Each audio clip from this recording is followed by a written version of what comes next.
이곳은 특별한 실력자들만 다닌다는 왕립 뛰어난 마술학교. ライブラマジック心眼テミスの目何目つぶってんだよ 그리고 그곳에서 답답한 문자들 사이 찐따마냥 쪼그려 있는 한 명의 소녀.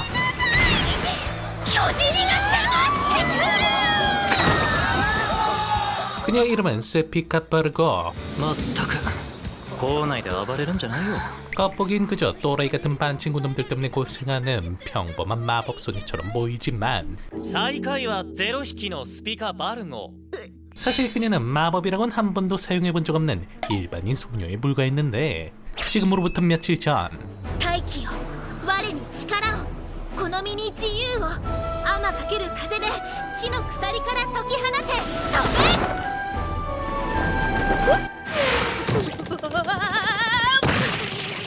그날도 어김없이 마법을 시험하다 만신창이가 되어버린 평범한 소녀 스피카 빠르고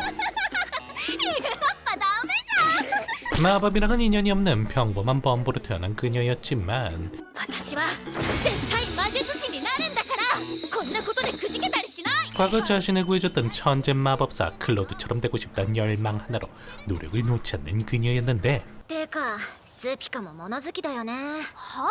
世間じゃクロードは落ちぶれたって言われてるよほら邪教徒がディアナを襲撃した2年前の事件で生徒を守らず逃亡した腰抜けだって 그렇게 도움을 주긴 커녕 구사리만 늘어놓는 소꿉친구의 비아냥에도 절대로 포기하지 않고 연습을 이어나가던 어느 날 うるさいな気持ちよく寝てたのに飛び降りたいならよそでしろっての 난데없이 인간의 말로 시비를 털어오는 준양이 녀석 サジタリアスマジック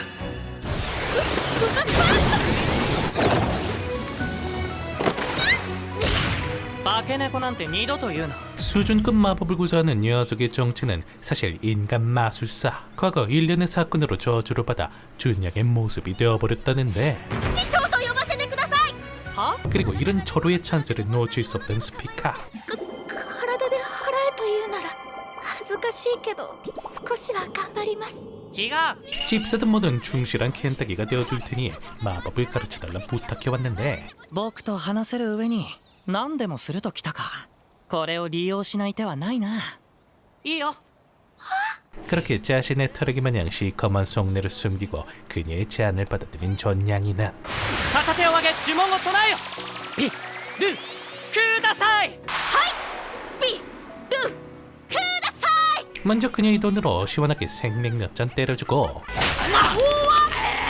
本気で教えてくれる気あります 예상외로 한성가라는 스피카였기에 어쩔 수 없이 도서관으로 향하게 되는데 ここは絵本から魔導書まで国中の本が収められている 그리고 마법을 알려주기 위해선 원래 몸을 되찾아야 하니 전설로만 불리는 마도서를 찾아달라 부탁하는 존양이 どこにあるんですかわからないから頼んでるんだよしらみつぶしに魔導書を調べれば見つかるさいや何万冊あると思ってるのそうだな期限は1ヶ月としよう話聞いてます 그러기에 어쩔 수 없이 마도서를 찾기 시작하는 스피카. 変身魔法の本を読んだら私も猫になっちゃったよ 몇만 권이나 되는 마도서 중 전설의 마도서를 찾는다는 건 그야말로 사막에서 바늘 찾기. 그리고 당연 그런 사실을 알고 있던 존양이도 그녀가 얼마 못 가 포기할 거라고 예상했지만 僕と人体を学ぼう 마법은 못 써도 끈기 하나만큼은 타고났던 스피카는 끝까지 포기하지 않았는데 何をやっている古代文字の勉強だよ古代文字プロビデンスの書は伝説の魔導書だって言ってたでしょ古文書の可能性もあるのかなって読めるように勉強してるの 그렇게 최선을 다하는 그녀의 모습에 가상함을 느끼는 것도 잠시. だが残念ながら 결국 찾아온 약속의 시간. お願いしますどうしてもディアナ校に入りたいんですなぜそこまで執着する君が目指しているものは何だクロード様のような一等級魔術師になりたいんですクロード 지금으로부터 2년 전 사교도들의 테러에 휘말려 죽음만을 기다리고 있던 스피카.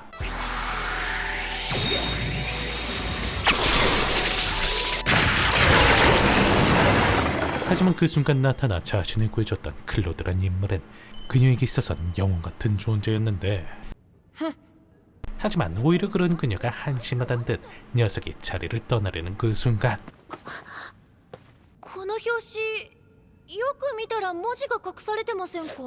文字？ 도서관 한복판에 위치한 거대한 마두사에 적혀있는 고대 문자를 스피카가 천천히 읽어 내려가자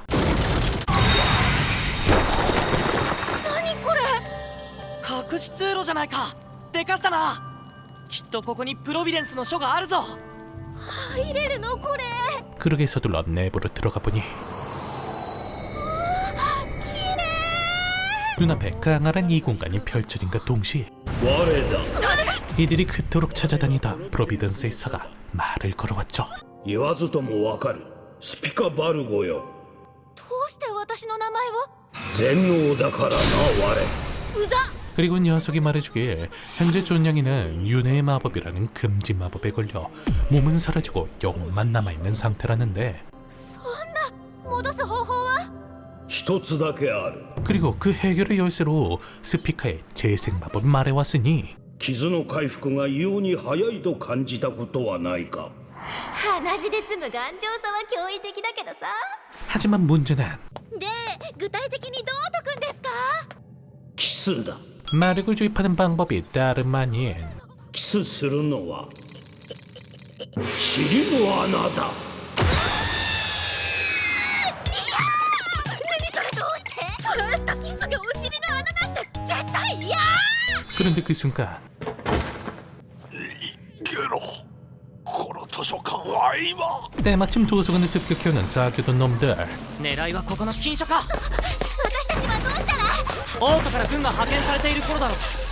逃げ回ってそれを待つしかない。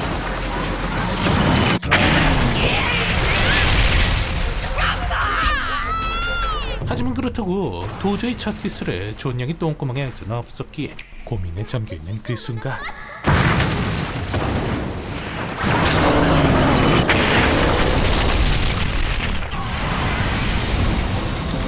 サジタリアスマジックワールウィンド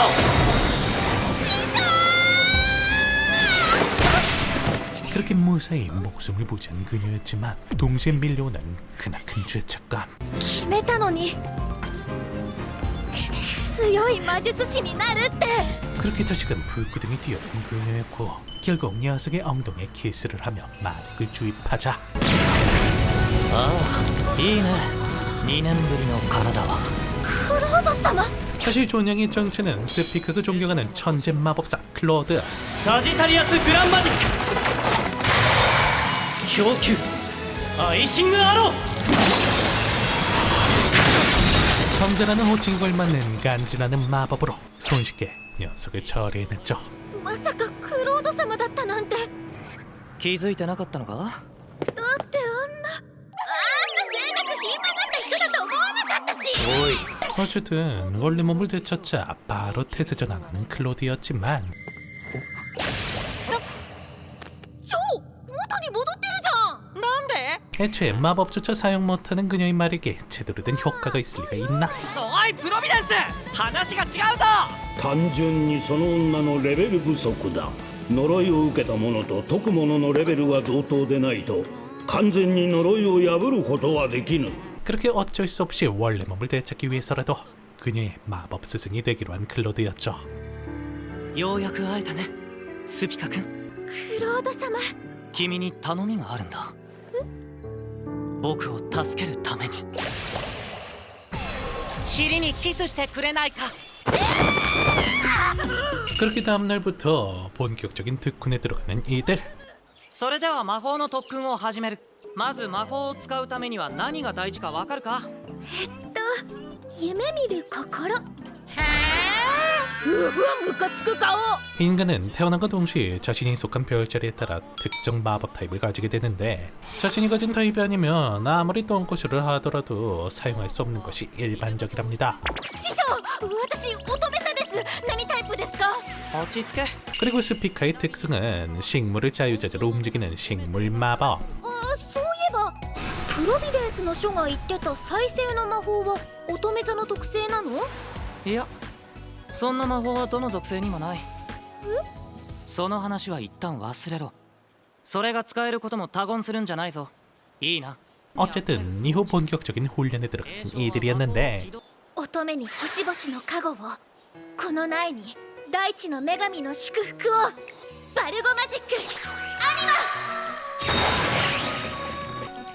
適当 과거 맨땅에 헤딩가 넘 모지리가 맞나 싶을 정도로 손쉽게 마법을 구사하는 스피카였지만 今日一日特訓をしてみて分かったが僕は君を侮っていたようだここまで魔法をコントロールできない生徒なんて教師人生で初めてだよ 역시 한치의 기대를 저버리지 않고 개똥 실력을 보여주는 그녀였으니 もしかして私才能ないえあると思ってたの 하지만 거기에 클로드는 よしこうしよう今日より試験までの半年間魔法を駆使して農業を完遂しろそれ以外に特訓はしない 오히려 훈련을 하는 대신 마법을 사용해 어머니의 농작일이라 도우라 말해왔으니 バルゴマジックアニマ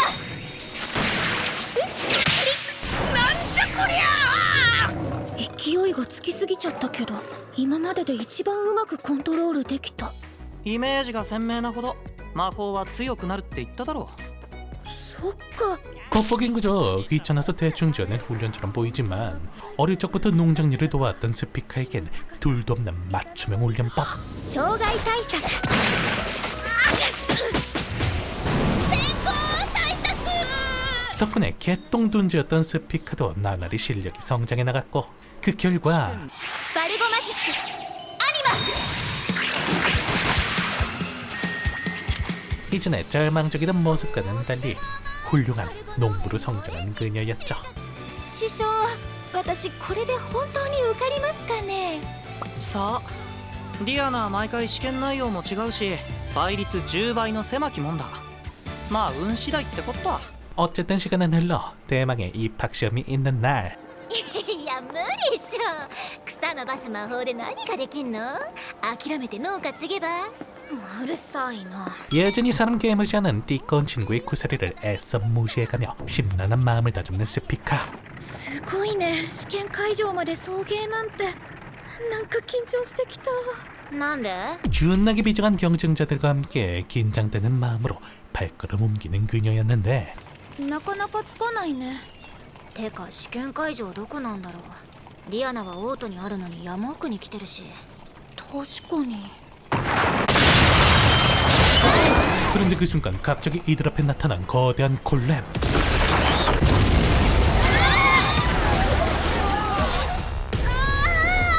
何あの怪物 그러게 서둘러 실력이 자신 있던 아리아가 나서 녀석을 공격하긴 했지만 うっちゃ見て岩が集まってる中心部分文字が書かれたあの石板あれ書くじゃない 하지만 스피카의 실전 경험은 제로 약점을 알았다 하더라도 선뜻 나서지 못하고 망설이는 그녀였는데 君は一等級魔術師になるんじゃなかったのかそれは何のためだ 하지만 클로드의 일침에 다시금 정신을 차린 그녀는 命の息吹アニマ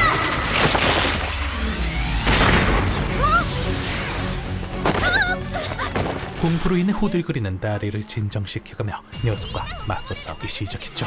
バルゴマジックアニマ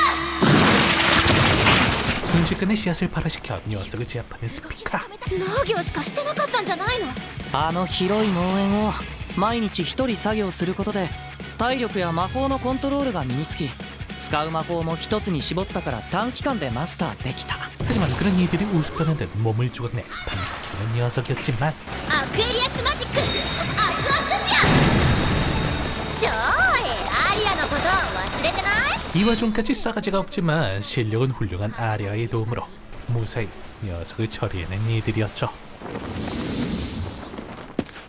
受験番号201番スピカ君 그리고 너무나 놀랍게도 이건 학원 측에서 준비한 비밀 시험. ふざけるなめちゃくちゃだ試験って分かってたら戦ったよ魔法は使う者によって善にも悪にもなる 자신들은 실력뿐만 아니라 사람의 인성까지 확인했을 뿐이라며 유일하게 골렘과 싸운 아리아와 스피카만 합격의 목걸이를 걸어주었죠.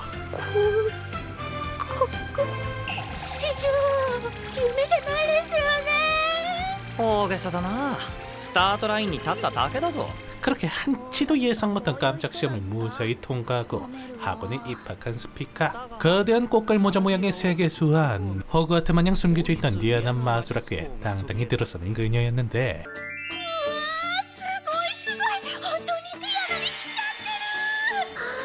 どこを見ても素敵だな。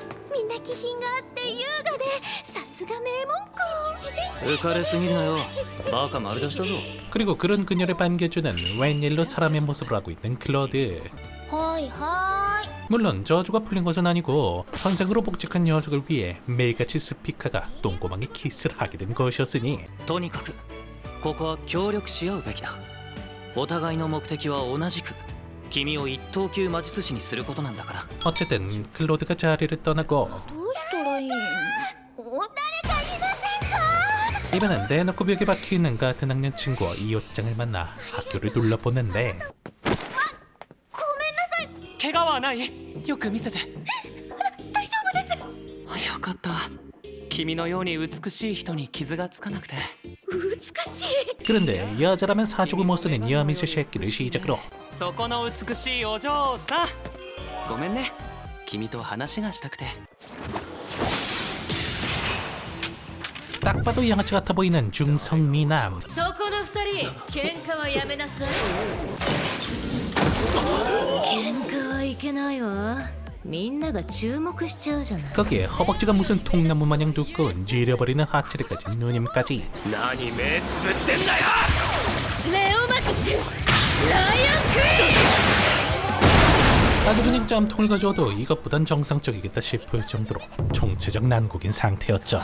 リオちゃん、後ろ見えてる。ごめんなさい。